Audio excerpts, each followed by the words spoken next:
Tem uma coisa legal que eu gosto quando acontece, por exemplo, você começa a gravar uma noturna ali, né? 3 da manhã, 4 da manhã, você tem que estar concentrado com o texto, com as ações que você vai fazer. A pessoa me perguntou assim, qual que foi a cena mais difícil da Oficina do Diabo? Pra mim, com toda certeza, foi a cena em que eu tô servindo bebidas, preparando bebidas, falando com ele, olhando pra ele, concentrado.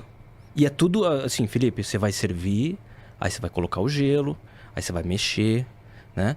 Então assim, e hoje eu me pergunto, falei, cara, eu tava muito concentrado mesmo, às 4 da manhã, 3 da manhã, sabe? Vendo a cena depois.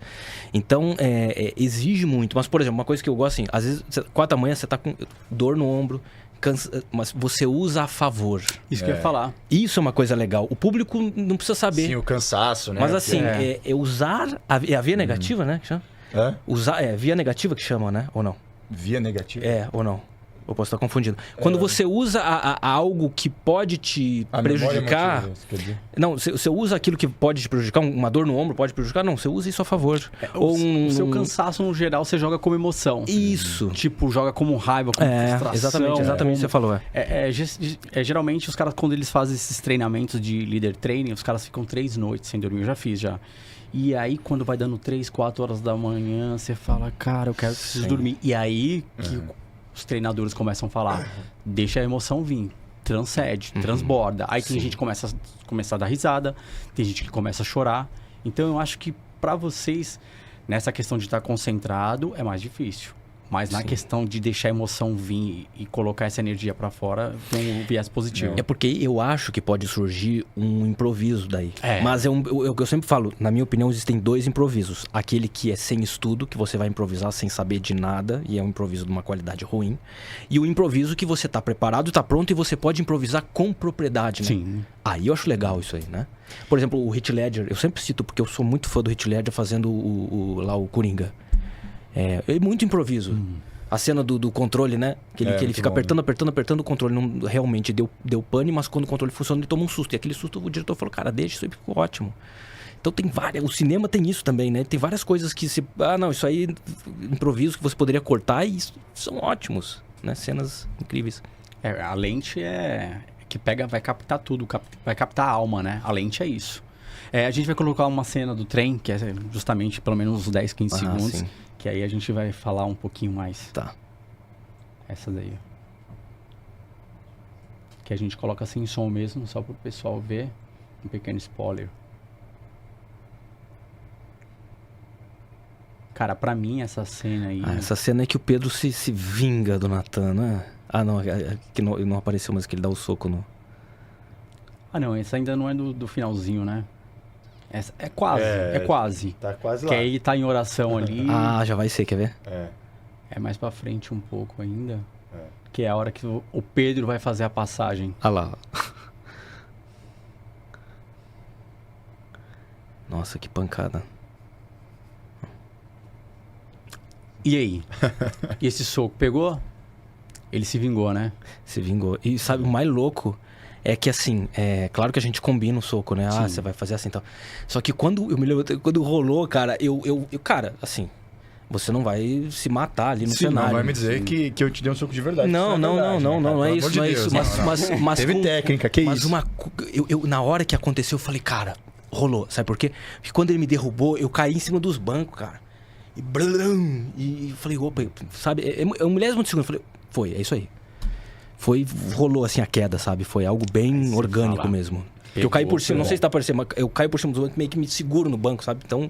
E algo legal de falar também é que a gente ensaiou muito essa cena, né? A gente, inclusive, simulou, assim, no nosso espaço de ensaio, os vagões, os bancos dos vagões e tudo mais, a movimentação. Então, a gente teve, inclusive, filmado esse ensaio, assim.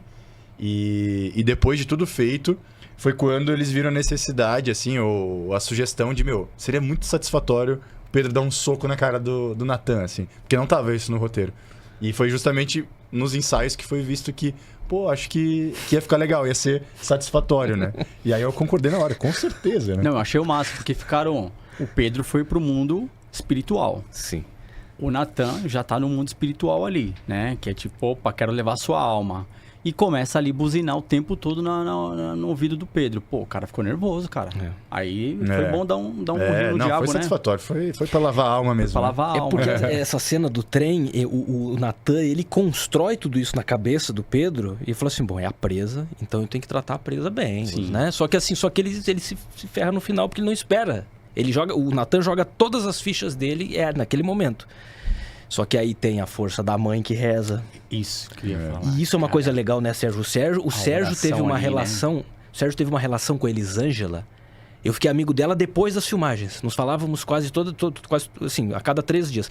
Mas durante as gravações, o Sérgio aprendeu muito com ela e a relação deles foi muito forte. Ela é incrível, né? Ela faleceu, infelizmente, em 2023, no finalzinho do ano, assim. O elenco todo sentiu, assim, né? Quando a gente recebeu a notícia e tudo mais. Mas ela é uma atriz veterana, uma atriz com uma carreira, né, surreal, assim. Todo mundo já tem algum registro dela na sua própria história, né? De ter assistido algum trabalho que ela fez e tudo mais. E ela trocava muito comigo, assim, né? Porque a gente ficava o tempo inteiro em cena, né? Juntos, assim. A maioria das cenas dela são comigo. E foi muito legal, assim. Ela falava muito de bastidor, falava muito da carreira dela. E é de uma humildade absurda, assim. Então, ela é muito disponível, né? Pra gente passar cena, né? Que é o tipo de coisa que, quando a gente vai trabalhar com alguém com essa carreira que ela tem, assim... sempre passa pela cabeça, talvez, né, role um estrelismo, talvez, né, não seja tão fácil de acessar, porque uma das coisas que eu mais gosto de trabalhar nessa profissão é a troca, né? Porque eu acho que é importantíssimo, assim, é fundamental a gente ter uma relação com quem a gente vai trabalhar, assim, porque é isso que dá a química, é isso que faz ser tão atrativo pra gente querer continuar assistindo, assim. E assim, esse tipo de preocupação que por 1 milésimo de segundo passou pela minha cabeça foi algo já quebrado no começo, assim, com ela, né? Ela era super participativa, né? Muito gente boa com todo mundo. Foi muito legal. A gente passava inúmeras vezes a cena até a gente achar o tom certo. E ela super preocupada, super... né? Ela era demais, né? O mais interessante é que na primeira leitura que a gente fez com todo o elenco, ela não estava em São Paulo, então ela foi a única que estava online acompanhando tudo. Mas a hora que foi dela dar as falas da personagem, assim, cara, é a primeira leitura, cara. Era só uma leitura. E ela já fez de um jeito, eu falei assim, cara... Isso, eu tive essa experiência, sabe com quem? Lá no Rio de Janeiro, em Botafogo, um diretor chamado Renato Farias, meu amigo de Santa Maria, falou assim pra mim, vai ter uma leitura de uma peça, O Pagador de Promessas.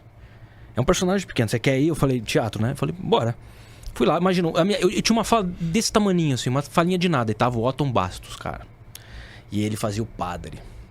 E eu, um jovem ator, todo mundo em círculo, em cima do teatro. Cara, quando ele começou a falar, a dar a fala daquele padre, tava o padre ali, cara. O jeito, o olhar, tudo. Então, você vê que esses atores desta outra época, eles já têm essa consciência assim, cara, valendo já.